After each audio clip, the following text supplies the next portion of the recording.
everybody. Welcome to the media show on the Pod TV network. I'm Nick Palavita. I'm your moderator for today's show. And after the Honorable David M. Walker had the Hollywood Squares filled up, it looks like everybody ran out of gas for this particular meeting, except one individual who's here today, Jatovy McDuffie. Jatovy, you're the only one who transferred over. Really? I thought everybody was going to come this way.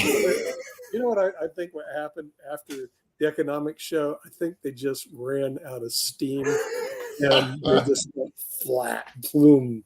So now the thing is, there's only you and I on the media show today. And you know what? Even better, I didn't even have a topic prepared. Really? Yeah, I was going like interesting. Well, I was going, well, what topic? See, with the other show, it wasn't immigration that we were discussing.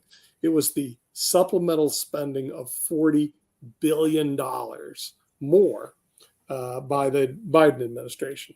Now, with that, he was actually going to use $26 billion on Ukraine and another $20 billion on the border, believe it or not. And the other part was for disaster relief.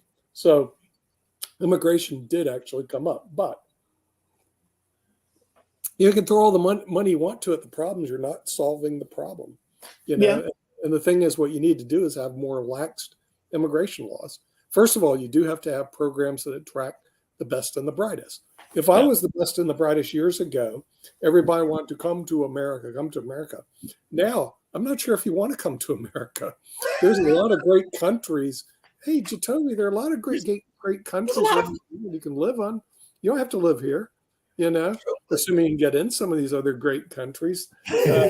So it's lost its, I think it's lost its international appeal.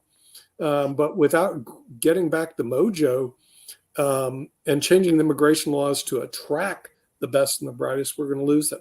And then you have the hard workers. I don't get why we're against the hardworking people from the Central America and Latin America coming up here and going to work. These people work their butts off. Okay. You know, I'm serious. And they'll come up. And what they want to do is they want to work, provide services, you know, and this is a vast majority of them. And I'm going like, why don't we have it easier to let them in? They don't want to go in for asylum. They want for economic opportunity. What's wrong with that? You know, I don't get why we just don't say, okay, what are you here to do? Well, I want to work. What sort of work you do? Well, I clean toilets. They do everything. I'll clean your house. I'll go pick things off the clean up I'll do anything as long as I get a job.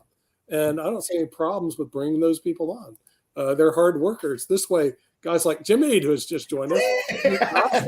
See, everybody came. You were talking about me. Of course. If you bring the hard workers in from Latin America, then guys like Jim Meade can sit on his butt and write books about chess for dummies, and Rick Rosner can do his evening show because all these other people be out working their butts off. So it makes sense to open our borders up and allow these people in. That's my opinion. So I don't have to work as hard because they want to work. I don't. Okay? Real simple. Bring them in, let them work so I don't have to. I think you chip somebody comes to the border, you inject a chip into them so you can keep track. And for the people who say that that's like 1984, anybody with an iPhone is already chipped. That's true. Well, why don't you just give them a cell phone? I mean, the thing is, this is really great. This is the ultimate scam. Okay? What you do is say, hey, you want to come to the United States? Here's your cell phone. What would I do? Well, you know how to use those. Of course. They'll teach you English. They'll teach you English. But none of that, we can keep track of you everywhere you go. The scary thing is, Rick, when you started talking about chipping people, I'm thinking Logan's Run. What are we doing? Well, I mean, like Republicans want voter ID. If everybody's chipped, you just, there's your ID. But rather than chip, give them a bloody cell phone. Sure. Okay? Give them a cell phone. They're going to turn it on. You'll be able to track them. You'll know everything about them. Say, this is your government-issued cell phone. And they're calling their drug cartel English. now. Hey, dude, it'll teach you English. You can translate instantaneously. Okay, all you have to do is turn it on. We will know where you are at any point in time. We'll know what you applied for. We know if you have a job, don't have a job. We'll know everything about you. Here it is. And then let them come in the United States with their government. So Are we now back to the Obama phone, which was the big cry? The Obama phone. Remember when President Obama was in office, and then during that election, people started saying that he's getting people to vote for him by giving them a free phone and giving them the Obama phone. Well, I mean, it's a solution. Chicken in every pot. You don't have to hire all these stupid attorneys to sit in the border and cuddle through 2,000 pages of laws that don't make sense to see whether or not they are admitted, and have to go through trials and waste more legal time and more time. Instead, okay, what are you here for? Well, I want to go to work. Great. Do you have any work papers? No, you don't have any papers at all. All right, here you go. Here's your government issued cell phone. And then we know everything about you, and let them go to work and find, and then you can keep track of them. You'll know everything about them. So I think there's some high tech solutions to Toby. I think that's a great idea, and that's what I would do. And then try to rebring the United States to attract the best and the brightest. As Jim know, we did that with chess, right? We took in Wesley So from the Philippines, Leonard Dominguez from Cuba. Of course, we already had Hiraku. We talked Fabio Carona to come in from Italy. So you have this monster chess team all over the world. We did that with the math team. All these people from China, from all over the world. We can do that in the United States, but you have to attract and set up systems that bring the best and the brightest in, but also you need the hard workers, because we know the best and the brightest don't want to work that hard. Well, what do we do? What do we make? Rick, you work that hard. I'm fantastically lazy. Oh, very good. It's my best strength. Yeah, that's Jim's number one trait. So, he writes a book, Chess for Dummies, and then he retires. And just eat bonbons by my pool. Yeah, or he writes Dummies by my book. I've been working on a book for 8 years. My wife sat down and cranked out a book in a month. Oh, ChatGPT did it for. You don't need to do a month. You just have ChatGPT, and they'll write the whole book for you. I tried it. Chat. I mean, it's not good yet. It's still dumb. Yeah, it's going to be smart. It's overrated right now. They do the same thing.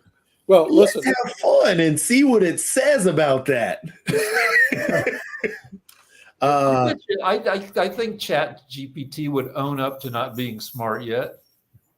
Yeah, no, it isn't. I mean, the thing is, see, they do well at chess, but it's contained to 64 squares. As you go outside and you have to start making judgment decisions and stuff, then computers, not so good.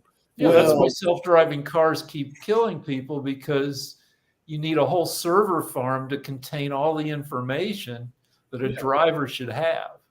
But they're testing it out right now in San Francisco, where Jim lives. And because you have limited roads and limited knowledge drivers, it probably will work, So, because, in San Francisco is a very small contained area, and they don't drive that fast, really, because you can't, because you got those stupid trolleys going back and forth. You're actually right. One of the things, like my chess playing friends who came over from Russia, they could get jobs as taxi drivers because they could learn the city and so they could speak enough English to understand the street addresses and it was an easy town to understand, and it's so there is something to that. But and like what you're saying is basically, if there's rules based, then computers on AI is very helpful. Hey, Nick, I got a question to ask you based on our last show, but it is somewhat media related and all along those lines. But you had mentioned earlier about the need for folks to be responsible when they're coming over from these other countries and all along those lines. And I definitely agree with you, but I sometimes think that the corporations also need some responsibility as well, because they're the ones that are actually hiring some of these folks. And the other thing that you said on the economic show that I was going to give you a little bit of pushback on and everything is that you had mentioned that they all need to learn English. I think Kim had said something similar and all along those lines and everything. And I'm going like, isn't this population about to be overwhelmingly Spanish? So couldn't they argue technically that we all need to learn Spanish and everything? Because definitely, if you're going to go into some of these places, you might need to learn some Spanish. I know that when I was in school, French and Spanish were my Achilles heel. I was not that great at foreign languages, and I know what some of my Achilles heels were and all in that space. But I'm going like, hey, if there's going to be a sizable portion of the population that we might need to learn not just Spanish, but Mandarin as well. And I don't know how to speak either of those very fluently, and the Mandarin not at all. I do know a couple of words. But in but Spanish. our cell phones know them, so we don't have to learn. They can. Yeah. They have translator programs you can get basically for free on your cell phone, Mark. You don't need to learn English. You just need to learn how to operate this and run your translator programs, and then you're good to go. So I agree with Jatovi's solution. They come in the border, you give them the government issued cell phone with an app on it that they turn on so you can find out where they go, what they do. You know everything about them. You know what jobs they applied for, which ones they got rejected.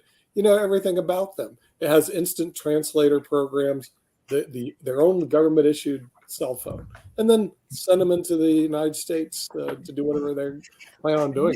That was your solution. Don't take pride in your solution. Take pride in your solution and all those lines. It was Nick's solution. He tried to pass it on to you. Yeah. I'm going to ask somebody about a media question as well. Next show it'll be my idea. Yeah, There is a crazy candidate out here in North Carolina that apparently is worried that a certain singer, a well-known singer, is living and being influencing people and all in that space. So while he might be a leading governor candidate, apparently Mark Robinson is worried that Beyonce is satanic and all in that space. So, and he's apparently put it out on notice and put it out in a couple of places that he feels that this is the case. So are we having candidates that are worrying about things that they, one, don't have any knowledge of, and two, have no control of, even if she was practicing that, which I don't think she is, but I guess he was going to the concert, and I heard it was an amazing concert in Charlotte, and felt that she was, being influenced by the evil powers. I mean, I'll put it out there. If Beyonce is the devil, I love the devil. Just saying. Okay. Yeah, I understand. Give me my horns. Come on, Beyonce. Yeah. You and me. Mark Robinson, who is a bit touched, may end up being the next governor of North Carolina. Yes, and that's who made the comments. Right? That's amazing. Yeah. Amazing. I think he's leading in the polls. I think that they are in a dead heat. The last time I checked, it was like a dead heat. The thing is, today, to qualify to be a candidate, you have to pass a crazy test. If you're crazy enough to run for office, then you have a chance to be elected. Okay. If you're normal, forget it. You have no chance. We don't elect normal people. We don't want normal people. We want crazy people to run for office. Well, And we want to vote for crazy people. That was my take on the Republican debates. It seemed like there weren't too many normal people on there. Although I thought Nikki Haley came out pretty normal, like a regular Republican used to be. Oh, Nikki Haley. I actually ran a poll on LinkedIn to see how well they did because, believe it or not, Vivek did really well in the first poll. Now I'm going into the final poll. He's crazy. He's nuts. Sorry. Well, plus he doesn't know anything. He's another businessman candidate. And if you look at how there have been 7 businessman presidents, including both Bush's, Carter was a peanut farmer. Truman was a haberdasher. See, that's what you say. That's what Jatovi says. That's what James says. But here's the poll. Yeah, you know the poll, Nick. Who's answering that poll? 1,393 people. 1,393 people. Who won the debate? 38% give it to Vivek Ramaswamy, the crazy guy. Yeah. Nikki Haley, 32%. Ron DeSantis, 24%. Tim Scott, 6%. Yeah. So here's the reality. That's not reality, Nick. That's the result of your poll. Don't confuse the two. That's not reality. Come on. We know what the Trumpiest of the polls debate. are not reality. They want Vivek, baby. That means 32% of it. Yeah, There but that's I could do another poll and get you a different number, No, Nick. you're not. I It's did silly. test But retest. Nikki Haley did come I out did as a normal chi-square Republican. analysis on this. And there's the 1/3 of the Chi-square, country that's along crazy. with test retest, And the And thing 1/3 is, of the country is more likely to respond to that poll. The crazies are more likely to respond to you than Vivek normal wins. people are. okay, so you're gonna have to get used to, if you don't want crazy Trump, you're gonna get crazy Vivek. No, If you're you- not. You can't. The deal I is don't say that that. I don't see that. polls are no good anymore because It's a ridiculous nobody argument to make. nobody Nick. who's not crazy says yes to taking a poll. They have to call 500 people before they find somebody to say yes on average, and which means that one person in 500 is likely a nut. And they're not. Yeah, they're not representative of the normal population trying to and the do voters. They're not this- representative of the voters. Yeah, this is what really I found funny though about all those that are up on the stage for debate. The two individuals of color, Vivek and Tim Scott. What about Nikki Haley? Well, She's a woman, so you ignore, right, Chitovi? Come on, No, Nikki not at all. Haley. well, even you can throw in Nikki Haley. Okay, thank you. All say that racism is overblown.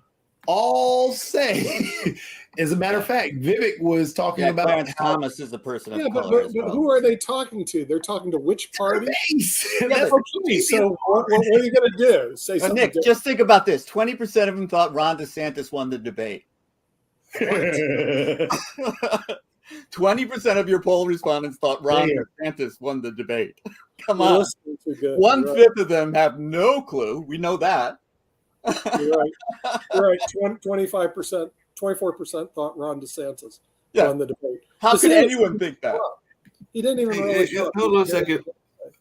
Hold on a second. I gotta ask y'all because it kind of comes down to what we're talking about. Because there was another major news story in addition to the whole debate and everything, and that was the Maui disaster and everything. God, and yeah. apparently, right now there are a bunch of conspiracy theories spreading on social media. So there are a slew of viral conspiracy videos that have made baseless claims that the wildfires were started intentionally as part of a land grab, and that a number of other things were happening in all of this space. So there are folks that are, and I'm sure there's going to be conspiracy theories about the hurricanes that are coming our way and all along those lines. So I was just wondering, how much do we take heed in these crazy conspiracy theories? Because apparently there's a bunch of them that are now going out there. It's the in fallacy the of causality. It's the fallacy of causality, which means that just because it happened and people are going to try to take advantage of it, that people tried to take advantage of it caused it. It's not true. They didn't It's cause just it. crazy. But they You just will be hit the nail swapping. on the head. They will be trying to go Crazy get property conspiracy. for cheap now. Well, It well, happened before Rico, too. Jim, you're going to love this one. In one video, a user claims a friend sent him a video of a laser beam coming out of the sky directly targeting the city. This was a And the direct Jews control that interview laser beam. assault, he said. The video remains posted, but now includes a label from Instagram listing it as false information. So the imagery Well, appears to be there from is- a previous SpaceX launch. But No, the fact There that- is video of that. They took like video of some kind of satellite launch from a forested area, and then they ran it backwards. Like you can always they were showing like you can always find video of something that you can repurpose for BS purposes. That's right. You can always create your own video that supports your crazy idea. There was one video that shows that the moon is flat, that somebody actually launched a laser from the moon into Hawaii and burned Hawaii. And so the thing came from the flat moon laser beam, and they showed two aliens walking around doing it all. But I mean, what is true about this is that people are now speculating. They're trying to get land for cheap in Maui now. Yeah. People are desperate. They're homeless. They have to move. So now the land is available. So people are going to go in there, buy it, and develop properties. They're going to get the land for cheap. Maui, Hawaii, Well, land they're for buying cheap. it. The worst part about it is they're taking advantage of those individuals who lost everything. Absolutely. Right. And So they they're- don't blink. I mean, they should, that's just business as far as they're concerned. Yeah, So, but and that's what, sad. what may have happened if you use Occam's razor, the simplest solution is probably the best, is the stupid electric company kept the wires going, and it created the heat that created the fire. So I wouldn't be surprised if it was an electrical fire. Yeah, Oh, they're being absolutely. sued I think that's most massively likely. now. Hey, Right. just I along reckon- those I think Hawaiian Electric is being sued, Rick, because of that. And see, that's the simplest solution, which is probably what happened. Is it was an electrical fire that hit with a windstorm that was 60 miles an hour. Same thing And then happened to PG&E. out here in California. PG. Yeah, right. got sued. PG&E did the same thing in Northern California. Right. They had equipment keeping lines up that was 80 years old that should have been replaced 50 years ago. Yeah, Right. and it should be underground now. Come on now. Who says we need to upgrade the electrical grid? Come on now. Yeah, Who needs to that do costs taxpayer money. Yeah, we can't upgrade. I do have to ask both of you, Toby and Jim, and even Rick, because I mentioned this on the news show earlier, but there are hundreds of people, not thousands, but hundreds of people that are gathering in Scotland. And I mentioned this with our news guests when we first started, because apparently they think that they're going to track down the Loch Ness Monster, speaking of conspiracy theories and all along those lines. So I just want to know whether the three of you have got your airplane ticket, your cruise ticket, or whatever to get there to Scotland to find this Loch Ness Monster, because I know well, all three of y'all, including Nick as well, so I'll add him as a fourth person, are going to be on the hunt for the Loch Ness Monster, just like I know y'all on the hunt for Bigfoot, or Yeti, as used to be called earlier. I've been there too. Once And burned. I Quite can't shy. find anything except a long lake Yeah. with cold water in it that was pretty deep. Other than that, there wasn't anything exciting going on. Well, there are trinkets you could buy. All The sorts of trinkets them. you could buy. There's nothing there except idiots like me and Jim who go down there to look for something that doesn't exist. Well, it's Yeah. really nice there right now. It's summer and it's so far north, you probably Sure. get 18 hours a day of sunshine. Yeah, But it's it's true. also And really it's also cold. something you even check though- off your bucket list. You have to go see it. Yeah, you got to go see that. And what the Loch Ness Monster is like a dinosaur-sized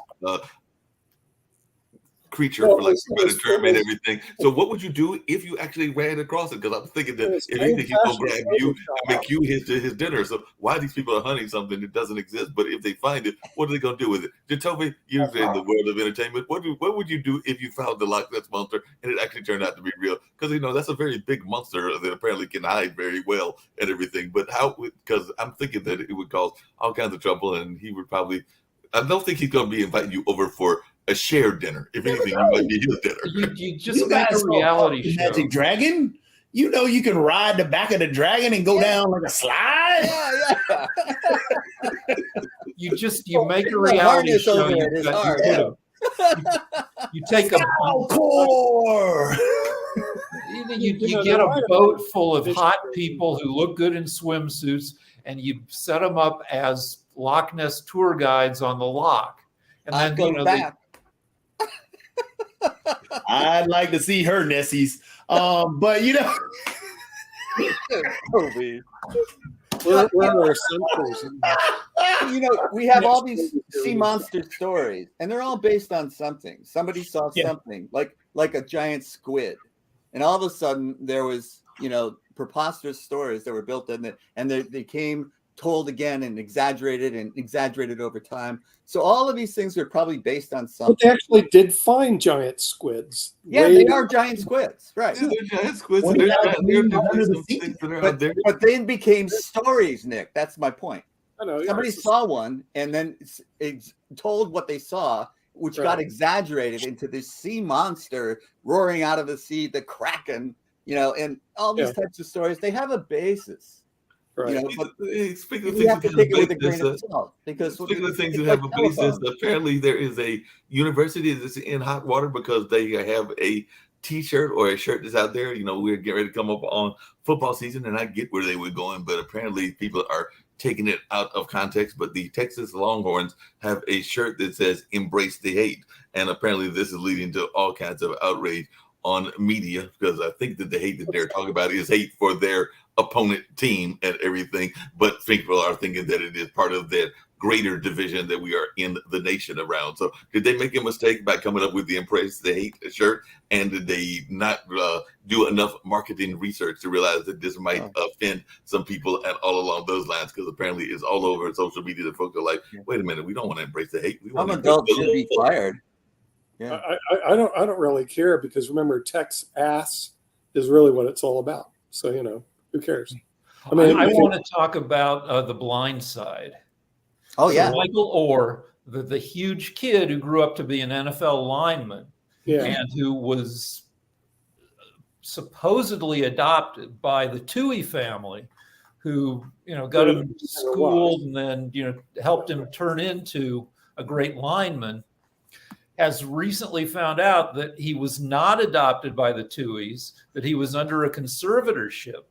And he's Right. mad because as a non-family member, he didn't get to share in any of the revenue from the movie. So my Sandra first, Bullock won an Oscar for. He actually has a legitimate complaint because of Absolutely. NIL, you know. But at the same time, the movie theater or the movie director had the right, obviously, to create a story that wasn't 100% true. But at the same time, I'm not sure if they can get away with not paying for his NIL. so my first thought when I heard this story was, no matter how much money the Tuohy family screwed Michael Oher out of, I bet you the producers screwed everybody out of. Of course, that's the name of the game. Come on, Rick, you're in. Well, now we have numbers. Oh, we do. That's So what the Blind Side made $350 million box office. Whoa, that's pretty good. And the Tuohys negotiated 2.5% net profit points. Net's a bad deal. They should have done gross. That's a bad deal, but if you do, that movie netted, under any reasonable definition of profit, about 280 million. 2.5% of that is 7 million. The Tuohys got paid 542,000. So they got screwed. Yeah, you always get screwed with net points. Well, Michael got zero. That was Steven Spielberg's first lesson in Hollywood accounting. He first did, I want 10% of the net profits on Jaws. At the end of the day, there weren't any profits and he didn't get anything. His next contract said, I want 10% of the gross revenue. And then he became a billionaire. And he had the chops to do it. Yeah, right. But he had to change that one word from net. Well, the thing about that story is they got him under, they signed him to this contract in order to play college football. That was the thing. Steven Spielberg? No. Michael Oher. Yeah, Steven Spielberg couldn't play tackle. But I was going to say, I don't think he did. No, they tried to get him into the college that they went to. Right. And he did, and he performed for them. And that was, college was a big business. And again, college athletes got none of that money. And so, this was a big deal, even before he got into the NFL. I mean, they didn't plan on him getting to be pro. They planned on him winning college football games for them. Right. But and that was their whole sphere of influence, their whole circle of Jim, friends. is this anything new? Hold on a second. Jim, is this anything new? Because I'm thinking that there was way back when there was the Diary of Miss Jane Pittman. I'm thinking Miss Jane Pittman didn't probably get any money. About 7 years ago, there was the Hidden Figure movie, and I'm thinking that most of those mathematicians and scientists that were the actual subjects of that movie probably made very little money. They might have made some off of the speaking tour, but I don't think that they made anything compared to the millions that were made from the movie. So we can go on down the line. Henrietta Lacks and a number of other ones that were historically oriented that the people that were the movie was made about probably made very little, and a lot of times it's because they didn't. It's not just movies.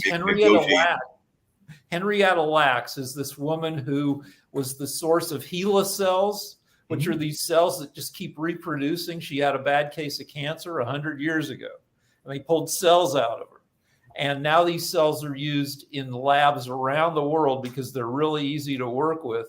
And after, not 100 years, but after 80 years, they've finally made a deal with her descendants that the family gets some of the profits from her cells. Yeah. Well, he also has a complaint under quantum validate or quantum merit, which is the reasonable value of your services. I haven't read the complaint yet, but just looking empirically, I think he may have a cause of action and may win some decent money. I'm sure the lawyers are interested highly in winning the case because they usually get 30, 40, or 50%. 30% if you settle, 40% if it goes to trial, and 50% if it goes to appeal. So the attorneys, when they see a cause of action, because I'm sure he's got a plaintiff's attorney involved, that they're looking to win that case. But just looking at it, we're talking those types of numbers, Rick. It looks like they have settlement value, if not real value, at trial. So I wouldn't be surprised if you see a transfer of assets over to them. And I've got another news story for you, Nick, and everything that you're going to love because it involves social media, but it also involves the cost of education because apparently there is a Stanford gymnast, Ian Ganther, that takes home more than $10,000 a month on average from social media. So he's probably using the various social media platforms and is making a good profit. So last month, he used his earnings to pay off his college tuition at Stanford. So he definitely has got this great education that is the Stanford education that he is paid off with his work in the whole notion of social media and all along those lines. I might have to talk to my nephews and see if they can get a good social media account so that we can afford to pay off for college since they're about 3 or 4 years away from college age and all in that space. But maybe this is a new strategy that I need to look into. Okay. Well, you know, Stanford's pretty interesting because they're looking to join the ACC. Okay. But the ACC should really get Stanford. But I'm going to tell you why they should get Stanford. The reason they should get Stanford is the endowment of Stanford is $37 billion. That means they got $37 billion basically in the bank. The highest ACC team is Duke, where we live. And the most money the ACC has is Duke. They only have $12 billion. The two teams that are aggravated about being part of the ACC are called Florida State and Clemson because, we're good football teams. But their endowments are the worst in the league. 800 million, 900 million. I mean, you're talking about, they don't even have $1 billion in Florida State. Even the University of Miami, we have over $1 billion in endowment. Okay, so if you look at the fit for Stanford, why they should join the ACC. Number one, they have billions of dollars, more than anyone. Number two, they're not a bad university, from what I understand. And so for those two reasons, and even though they may not be able to compete well in the football field, who cares? They even told the ACC, we don't even need the money to be part of the ACC. We'll give up the first several years or take a lower percentage because we really don't need your stinking money. The two teams that need the money are Clemson and Florida State because they're broke. Those schools are broke relative to the rest of the ACC. By the way, look at the rest of the ACC. Nick, along those same lines, sometimes going and playing those schools is also a great benefit because I know for a fact, I want to say, and correct me if I'm wrong, Jatovi, but I think that in this coming month that North Carolina Central University is going to do Orange Bowl. I think they're playing in USC, so they'll be playing the Trojans. They will probably get killed because there are a lot of NFL players that come there and everything, but there will be a big payday when they go there to play that game, even though the score will probably be like, 60 to 12. Also, the reason they should join the ACC, there's a lot of different reasons, but number one is that the ACC doesn't get Stanford and UCal. They should take both of them over to the ACC. The ACC is under a lot of pressure from the Big Ten and the SEC that have grabbed all the big name schools and the Big 12 who grabbed everybody else. There's no one left for them to grab. And it's almost like you have to grow or die. Now, the disadvantage is the flight. The closest flight is over 5.5 think about the hours. students. Think about the students for a second. You're making the argument for the universities, which is true. The argument for the universities is true. And of course, Stanford wins the Governor's Cup every year, which means all the sports combined, they're the number one school in sport for years and years and years. Sure. So you take all the sports and Stanford is number one. However, its academic track record is, you can't argue with it. It's very difficult to get into. Yeah. However, what we're talking about is in order to play a home and home game, you got to go cross country, back and forth. That's right. Yeah, and these are students who are supposed to be doing a Division I scholastic or athletic environment and doing tough work, study. And now you're sending them back and forth across the country. So needs to open up. They need a Florida annex. But at the same time, Jim, we have improvements in technology, which will be the supersonic jets, what they're looking to redevelop again. And so then these long flights are going to be in the next 10 years or 5 years, shorter flights. But they aren't now. That's a promise that may or may not come true. Imagine being a 320-pound lineman having to fly 5-6 hours each way on a commercial jet. They do that a lot of times anyway. I mean, They the thing do is, that regularly, but Rick isn't part of the not part of the isn't part of regular the problem. season. Nick. Isn't when part you're of in the business, problem you're going to in get terms used to of getting on planes. media and sports is that the fact that it's not Get on just your the first ACC, class tickets it's the and Big go. East, No, it's it's where not- my and alma get a mater degree. Marquette is part Stanford. of. Come It's on. the Big Get Ten. on They your are all plane. trying to create a super conference because they all want, Yeah. because of the TV, they all want That's to the have way like it's gone. a New The York base, they Pac-12 is want a dissolved. Southeast, they want a West Right. Coast. They all want a super conference that is a national conference. That is what Yeah. most of them want. There's They no want question about the trend is. It's just Right. what the harm is doing to But, the but, students but, is if, being but, if, but if overlooked. you look at this, okay, look at this. Atlanta is less than 5 hours away. They're going to add SMU, which is even closer to them, and then you add Louisville. Then you put them in the West Division. So this way, they don't have long flights to go play SMU, Louisville, and play Georgia Tech. If you look at from academic standpoint, the best league academically, when you get rid of the Ivies, which don't count, is the ACC. Look at, they have all the top schools: UVA, University of North Carolina, Duke, Georgia Tech. So Stanford and Cal fit well into a good academic league, which is the ACC. Now, and the only problem is the flights. Well, with improved technology, these 5-hour flights are going to become 1-hour flights, 2-hour Well, I'm flights. taking a flight across country next month, Nick. It's not Where you going to going? happen for me. You know, hold on a And- second. Hold on a second. Speaking of improved technology, I've got to technology. switch our conversation Yeah, just what slightly is because there is a platform that we all love. We all use it regularly. We use it even here for this network to get out there and everything. But apparently today, there is a major millionaire that is going to try to take on that company that we all love and everything because we all are, I think most of us here are fans of LinkedIn. I know I use it regularly for a lot of the shows that I On do LinkedIn. and everything. But Elon Musk is coming up with a company called X Hiring, and he took to X over the weekend and said LinkedIn, a Sunnyvale-based company that's been owned by Microsoft Core since 2016, was quote unquote cringe. So that's what he said, and he said he could bring himself to use the platform. So he is coming up with his own solution, which is to give them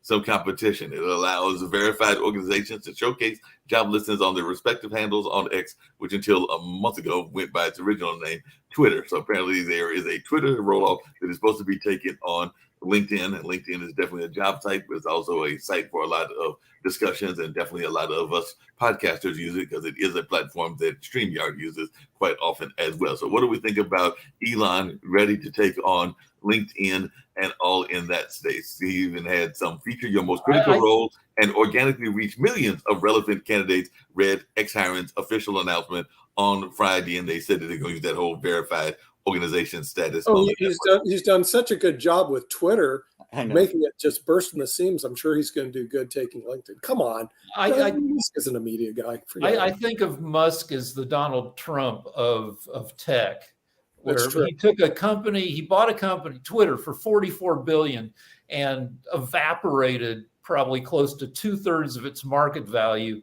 in about 6 months. Right. And then Tesla was actually designed by engineers who did a great job putting Tesla together. The person who put Tesla together was not Elon Musk. It was a group of engineers. All he did was throw capital in and said, I created Tesla. He didn't When he buys a company, part of the contract is that even if he wasn't there when it was founded, part of his contract is he has to be called a founder. Right. Yeah, but he's all fraud. Elon Musk is probably the biggest fraud since Donald Trump. Okay, but no one's going to say anything about it because he's Elon Musk. In a lot of cases, Elon Musk, but speaking of fraud, apparently earlier this month, Meta and which is Zuckerberg's company, had said that they were going to remove all news content from both Facebook and Instagram in Canada. I wish Sasha was here so we could find out how that's going and everything. But apparently they are not going to have a lot of news content, or at least that's what they were trying to work on earlier this month. There is an Online News Act that's there in Canada that went apparently into effect back in June. Look at what Elon Musk did. I'm going to compete with Twitter. And then in a couple of weeks, he had 100 million people onto his Twitter type program. And then a couple of weeks later, had 10 million. He lost 90 million of them. I mean, these people, as they say in chess, as they say, Jim Eade, it's not so easy. As the Russians would say. They look at these positions, not so easy. So these multi-billionaires talk a lot of yap because they get a lot, but as it's not that easy. So I don't think Musk is as great as his publicists make him out to be. You know, he's all fake. He's all I fake. also Speaking of didn't- publicists, I got a question for Rick because I know You don't he's even really have been a following house. the Trump know case and all of that stuff. There were some people that thought that the mugshot was going to be used as a campaign tool and that it was going to actually be used in a positive light. I saw the mugshot; it didn't look all that positive to me. But how is it going to be turned into a and maybe Jim got some thoughts as well, because there are a number of folks that thought that it was going to be turned into a viral positivity. He already raised $7 million off of it over the weekend. Yeah, So he he's knows how to turn going to that keep. money. As soon as that mugshot went up, Zoolander trended because Zoolander is the movie about the male models, Ben Stiller, and everybody thought Trump was doing Blue Steel, mad dogging the camera. Yeah. So, Yeah, but it's a huge seller because liberals want to buy mugshot T-shirts to make fun of Trump, and Trump supporters want to buy it to support him. Right. So he turned his trash into gold already. Hey, but something very interesting I saw the other day on Netflix was Painkiller about the Sackler family. We watched it. My wife and I watched it. That was pretty impressive how they pushed OxyContin on the whole country and made billions and billions of dollars. Then they filed bankruptcy, but they want a provision that on the settlement that they cannot lose any of their personal assets or be sued personally. Okay. Then the bankruptcy judge threw that out. They're going, there's nothing in the bankruptcy code that allows you to be granted blanket immunity. And so now they still haven't paid out their settlement and they're reducing it quite a bit. And here's a number we don't know. How many addicts did that cause? I'm sure it caused tons of addicts. It kills about 100,000 Americans a year? Well, between fentanyl, OxyContin, and abuse, it's 100,000 people a year die. Of that, they said 30% of the people that take it will abuse it. Of that, 10% become addicts. So if you had 100 people, 30 of them will abuse it, and that's a big problem with those painkillers. If theoretically, definitely those painkillers are horrible, but just the way that we go in media is terrible as well. Hey Jim, you're not going to. Yeah, Jim, I got a quick question for you, and it actually comes back to one of our other shows because I do like tying our shows together and all in that space. And I know that you appear regularly. I wish Shasser was here on the investment show and all in that space. But apparently there was an article that came out earlier today because they did, there's research on everything. But apparently investors are more likely to trust financial planning advice generated by artificial intelligence than the myriad of opinions on social media. So a recent survey by the CFP board found that 71% of respondents said they have little or no trust in advice they find on social media platforms, but are more divided on the validity of advice created by generative AI. So while more than half, 51%, had little or no trust in advice from platforms such as ChatGPT and Google Bard, 31% said they are comfortable to act on the advice without verification from another source. So I'm wondering, are we going to just have a bunch of people that are going to say, hey, do I need to invest in something because ChatGPT told me to? There are plenty of morons out there, and they've been losing their money for a long time. And they'll continue. There's a huge overlap between crypto folks and Trump fanatics, which is one more reason that I'll never do crypto. Well, we were preaching against crypto 2 years before FTX became because there's nothing behind it. It's all fake. And I even have a Bitcoin somewhere, but only because I have zero basis in it. But other than that, I wouldn't touch that trash. So Nick, I was thinking about what you said a couple weeks ago, which is about the writers' strike and the actors' strike, and you basically said actors and writers are babies and they should get used to being technologically replaced. Yeah. And I don't favor that, but I kind of think that in the long run, it's an inevitability that, AI is stupid right now, It's true. but it will get smarter and smarter, and eventually it'll take over. Humans will be. It'll be all side hustles for humans. Kind of Right. just. Hey, but Well, Rick, well, even Rick, in what the happens chess with world, Rick? What the happens chess when world, the AI computers- goes on strike? So if the Hollywood actors and the screenwriters are going on strike and AI is becoming smarter, doesn't that mean that at some point AI will get smart enough to realize that they need to go on strike as well? So we're saying that AI is part of the problem, but Well, I think there'll be owners as well. But- AI will follow its own imperatives, which will be largely, human-based imperatives, because we're the model that it'll work from, but it'll just be better at everything. And the people who form the most intimate alliances with AI will get the most benefits. Yeah, but there'll still be a place for humans because last week they had the World Cup of Chess, and I had to see the last game, and that was Magnus Carlsen versus Pragna, whatever his name is, the guy from India. It was a great game. But Jim, why do people even bother to watch humans play chess when you and I know the best chess players in the world today are computers? Like I have a quick Stockfish. answer for you, Nick. It's Give me a quick unscripted answer. drama. It's the drama of it. You never know who's going to make the last mistake. Okay, right, because humans will make that. But the fact is, if you want a really good game, you got to watch two computers play. But they Yeah, get but no that's love. boring. Humans. There's no drama in that. I've done it. Really. Yeah, Okay, I've so done it, and we used to have the computer versus computer. It was held in Harvard in Boston for years and years, but it never got popular because they were boring. Now Right. it was okay when computers were different strengths. Right. That was interesting because you didn't know which was the best computer, and so you produced the best computer. But now they're all too strong. Yeah. Okay, but also another thing. So the World Cup was won by Magnus Carlsen. I think he won 1.8 million. It got zero press in any of the major networks here. Instead, they showed women's discus throw.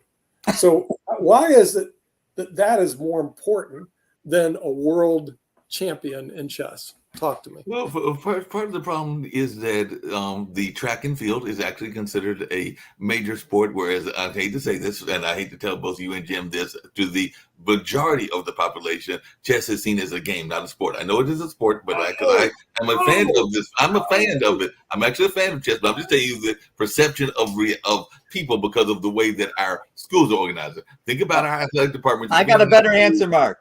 The answer is everyone knows how to throw a disc, and no one knows how. Now, only 1% of the population knows how to play chess. They can't follow the rules. They don't know what they're watching.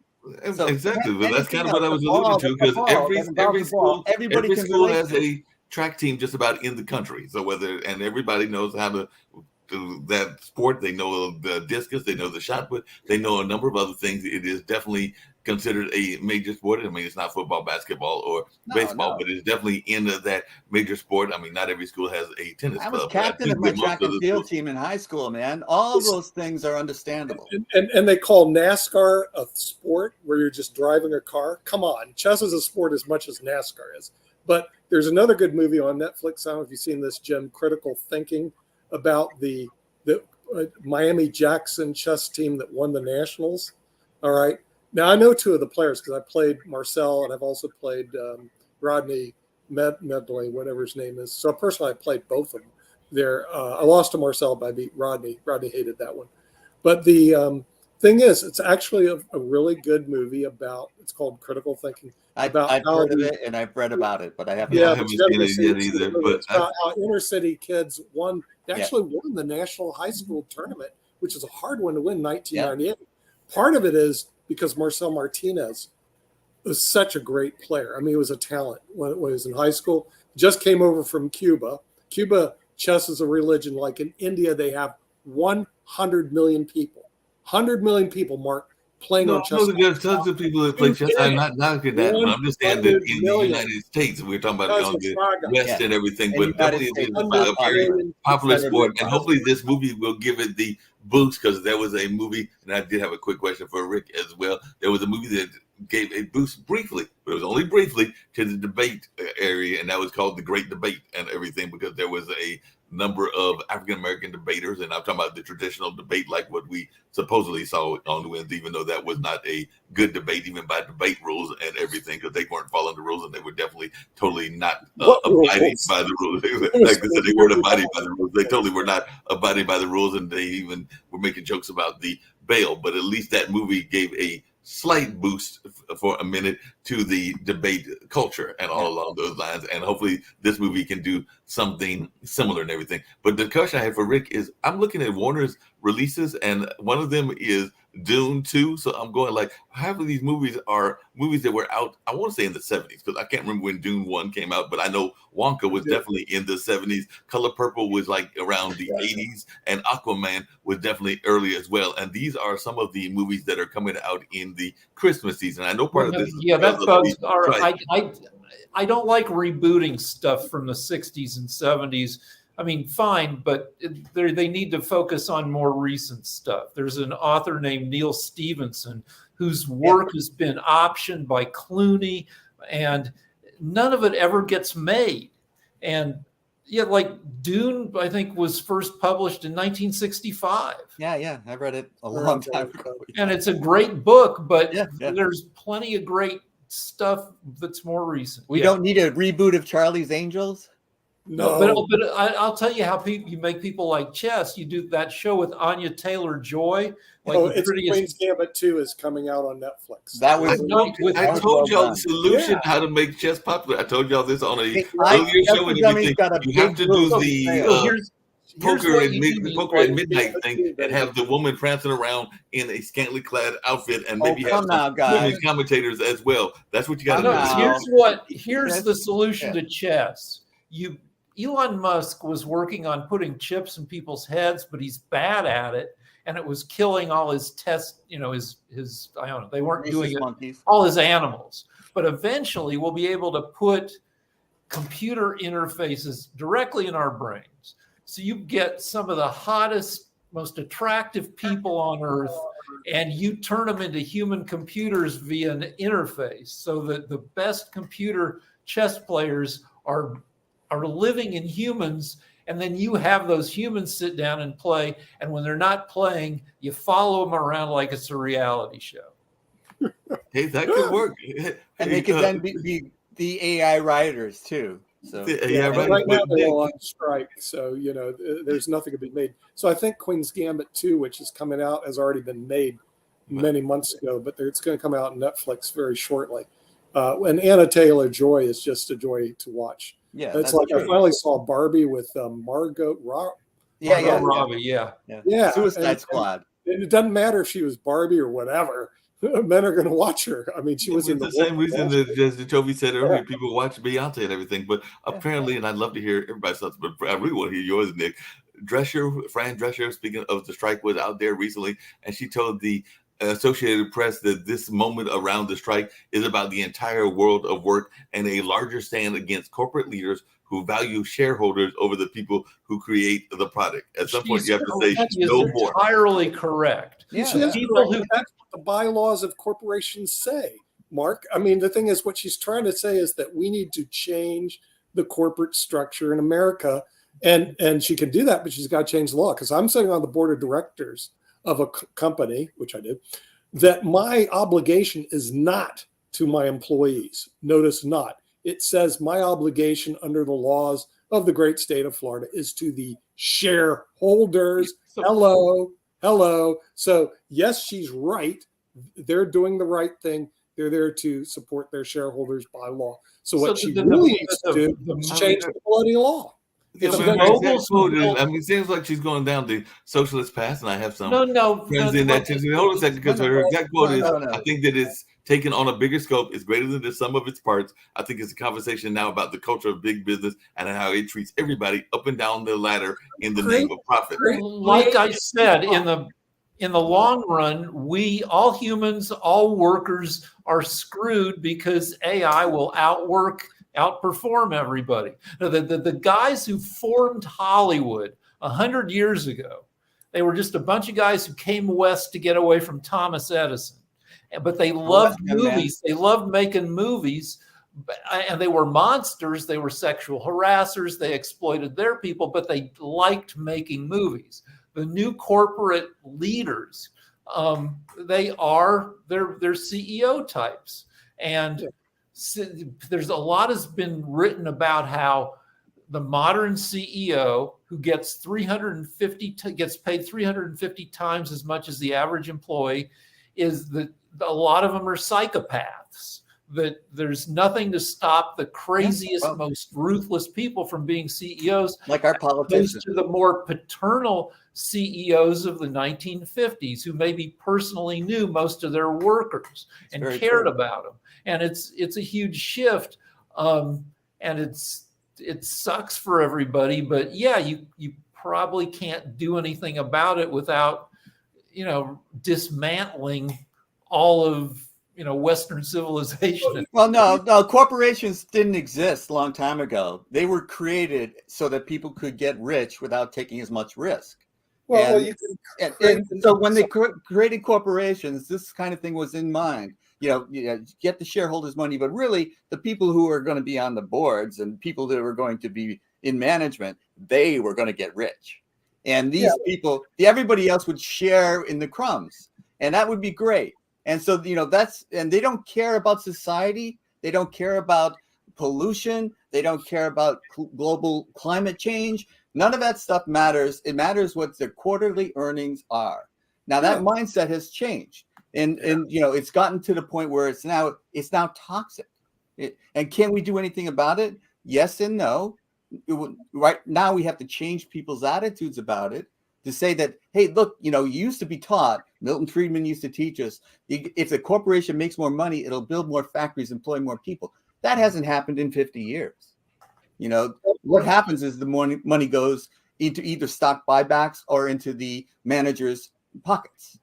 And we're not employing more workers. What we're doing is shipping them overseas where there aren't these funny things like labor laws, like OSHA, where they have to worry about the workers' health. So they can work there and get their arm chopped off and they have no legal recourse overseas. Somebody called corporations the first AI, because corporations are these entities that are relentless in the pursuit of their interests. Yeah. That's what their job is. But if you want the other model, and what you should tell Fran, or whatever her name is. Dresser, she was famous. Come on. Okay, famous person. Create an ESOP, Employee Stock Option Program. The biggest ESOP in the United States, which is the number 2, believe it or not, food store in the United States, is called Publix Supermarket. They have over 40,000 shareholders that are owners, and those are the people that work at Publix Supermarkets. It's not just Publix. It's one of the biggest NFL franchises and ESOP as well, because I'm not a fan, because they are a rival of my favorite team, because I'm a Vikings fan. But if I remember correctly, correct me if I'm wrong, Jim, but I think the Green Bay Packers are owned by the citizens of Green Bay. So if these people in Hollywood ever get off their duffs and decide we're going to create an ESOP, Employee Stock Option Program, where the employees actually own the product. It's just wrong to say get off their duffs, because what they're good at is writing. What they're good at. But they tried it. They did it successfully 80 years ago. United Artists. There we go. United Artists. When some of the biggest stars in Hollywood got pissed off at being screwed over. Right. Yeah, and you had business people and creative people, and the business people have always exploited the creative people since the dawn of time. So I mean, isn't one of the companies that isn't one of the companies reactions, and what we have is organized labor disputes, and so what we do over time is find out that they can even the playing field a little bit, but the people with the money making the rules are always going to win more than the creative types and the basically labor. But you have hold on a second. Isn't one of the biggest companies and a company that DeSantis is not a big fan of? It's my understanding of the history is that actually Mr. Disney, Mr. Walt, created that because he was trying to get screwed over by the boss of the studio that he was part of at that time. So that's when he broke off and created Disneyland. Yeah, we can't really hero worship Walt Disney, but it's a loser to take on Disney as far as DeSantis is concerned. You know, I the mean, guy yeah, is just all of Hollywood was formed poor in politician. rebellion. Well, I'm not trying to do against- hero worship of Disney, but am I not correct? Didn't Disney break off from the other gentleman? I thought I read that somewhere. Yeah, Yeah, I think so. But Thomas Edison was a huge business prick. He was, It's true. and it's like if you tried to make a movie speak to Tesla and about on the that. East Coast and didn't use Edison cameras, which were expensive, Yeah, Edison patents on thugs everything. would come and wreck your stuff. So everybody moved west to get away from Edison. Get away from Everything has been a rebellion against business forces. Right. Yeah. So the thing is there, but I think there are some solutions out there. Well, Like we United- ran into the Pacific Ocean. We couldn't go any further west, Yeah. So this is the problem. We said go west, young man, but there's the Pacific Ocean. There's no further west we can go than California. That's why I'm here. Well, all I can It's tell as far about as I could go. okay, your creative writers and your creative actors, they need to get their You Get can go off to your- Alaska, Jim. Don't tell them to get off their butts, Nick. They're getting off their butts to doing their job. Hey, Writing. Jim, you can go to Alaska and Hawaii. They're a little bit west of you and all in that space. And you You can just also go don't to know what Atlanta. it's like to write, to be a creative person, Nick. You're a business guy. You're a lawyer. Okay, you're good at what you do. They're good at what they do. Don't ask them to do something else. Then your scripts are going to be written in India, and your actors are all going to be Indian actors, and they're going to be That's what's shipped to making the Tesla batteries now. That's what's making all this stuff for us. That's why we couldn't make protective gear when COVID hit, when the pandemic hit. We can't look make forward shit to watching- anymore. Look We don't forward make to stuff. watching a We lot of shifted Indian movies. overseas, and then shareholders made money off of it. And they But the can just- jobs went away, Nick. That's That's right. been the They're- problem. Yeah, and you're not going to solve the problem because what's going to happen You is can't solve the problem if you state it accurately. You're No, not you're- stating it accurately. The problem Look, is we that- shipped all the jobs overseas. Biden is trying to bring some of it back, some of the manufacturing back, starting with semiconductors, which is a Yeah, national security issue. the thing to manufacture overseas is a And move. people are not getting it. People are not saying it because they're saying things like you say, which is get off your ducks. No, it's not get off your ducks. That's stupid to say that, Nick. You can't tell them to do what they don't do. They don't do these things. They do what they do best. Then they get paid the fair wage that they got paid. No, Okay, that's not true. They get collective bargaining to determine what that is, Nick. You don't tell them. And the owners have always been exploitive. They always will unless they get pushback. And that's what collective bargaining is. And strikes are part of the collective bargaining process. Where they're going We're to seeing this play out. And nobody's right. Nobody's wrong. You have to work it out like they always have. or they might not. Instead, what you're going to see is Netflix movies made in India. You're going to see Netflix movies made in China. Netflix Maybe movies that's the made in future, Nick. Africa, everywhere You but can't the United change it States. according to your own words. You can't change it. You can't fight it, right? You guys are all going to be on You can't strike. change the law. You know, you guys are all going to be on strike. That's fine because people around the world are willing to work and work it out. People, yeah, can people do it? Yeah, well, people come from overseas. They come to the United States, but they don't have the ability to do certain jobs. But they do the job that Right, they so want to do. Netflix- Hold on a second. Nick, I hate to tell Your you, argument is totally backwards. Nick, I hate to tell you this, but You actually, can't some do of the these places jobs. that you That's are why they get mentioning are paid so well, and actually they should get paid more. supporting the writer strike, because I know for a fact that there are some actors in London and other places that have been supporting the writer strike because they see that those same issues that are impacting the industry there could impact them as well. So I want to say I haven't heard from Bollywood, but I think Bollywood is backing them, and there are a number of others that are backing Hollywood as well, or the actors, because they know that the same issues could run into them as well. Well, Vancouver's got a London movie might, film you can industry. forget Bollywood. Bollywood sees it as an opportunity, just like Modi sees, hey, this war is an opportunity for us in Ukraine. Bollywood goes, opportunity for the Indian movie to blossom internationally, why Rick Rosner and his group of people in Southern California sit it out, and the people in Northern California, where Jim Eade agrees that they should sit out, and they could sit out for years as the Indian Who said movies that they should sit out? They should get paid. They'll sit out on strike. They get paid. Get them, pay them then. Why blame the people who are on strike instead of the people that have forced them to go on strike, Nick? Nothing to You complain don't play about. fair here. You Enjoy put your all the blame in Bollywood one movie. direction, but there's two parties here. So There's two but parties. this- There's owners There's and three. labor. And labor is getting screwed. And you don't care that they get screwed. I get it. I know. It's just too bad. You're getting screwed. So what? It's America. People I get think- screwed all the time, right? So no, people fight for their rights. People fight for their rights in America, and their right to get paid, to get paid a living wage, is a right, and they fight for That's it. $7 They and always 25 fought for it, Nick. Even when the Pinkertons were hired to bash in their skulls, they still fought for it, and they got it. They got That's $7 the ability So to own a home, eventually, they'll have 2 cars in the garage, and that's what made America great. And the way you're painting it is in a country I don't want to live in. I want to live in a country where the people next to me have good lives, are living lives. Move to Finland. the strike has been Finland going is a on great for country. So all the Scandinavian countries are doing it right. the strike has been America going in the on. 1960s and 50s was doing it right too. We got screwed up with Look, so go what ahead. happens every time there's a writers actors strike?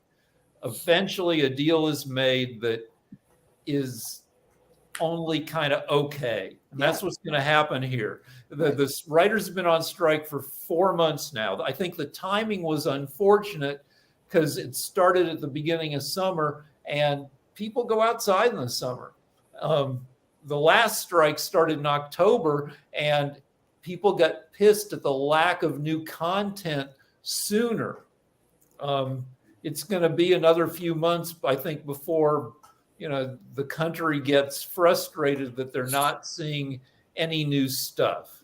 It maybe around the first of the year we'll get a settlement in the strike. If we're lucky, maybe sometime in September. But if it goes longer than that, it'll go for months more because Hollywood doesn't do any work after Thanksgiving. Well, the owners could be smart about this and settle quicker.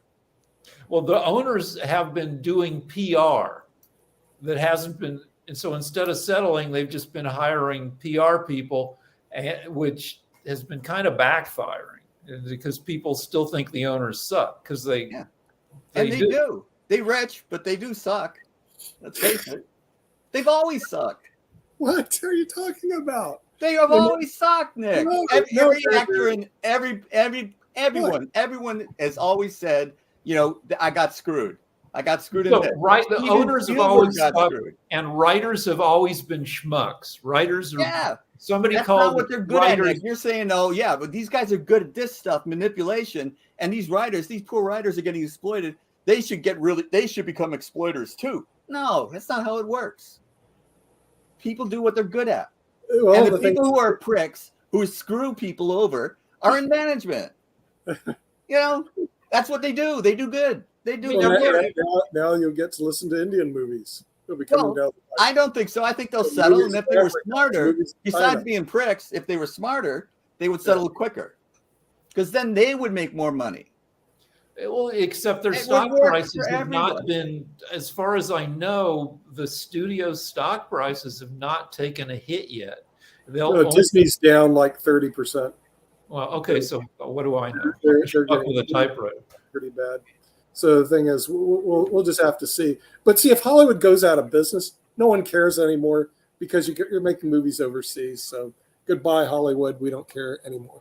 And if Southern California leaves, And we don't care about Disneyland. Well, Southern, eventually the entertainment industry will leave Southern California anyway because LA will get natural, more and isn't more it? miserable to live in, and entertainment industry people are big babies who like. But and Rick, so they'll Rick, move someplace Rick, I Go to hear what Northern Rick, I hear what you're saying, but there is a pushback to that because unfortunately some of the states are not that bright, and I love my state of North Carolina, but we used to be either third or fourth, depending on who you listen to, with Florida in the film industry. But then we decided not to give tax credits to people that were coming to make movies and all of that. And now I think we're dropped to like maybe 9th or 10th or something lower than that in that space because people are going to Louisiana, they're going to Tennessee, they're going to a number of other places because our fine folks in our state weren't smart enough to continue the tax credit and actually go after the projects that existed. So while there might be some people that are moving, and while the LA may lose some of their industry, I don't know that all the states are going to be as smart as they should be. If you're going to do like DeSantis and get in a culture war with Disney, you're going to a lot of companies aren't going to come to Florida to make movies. Exactly. Doesn't Right. see it's a long-term losing proposition. Yes, and with that, we're past the hour, so we'll see you next week on the media show.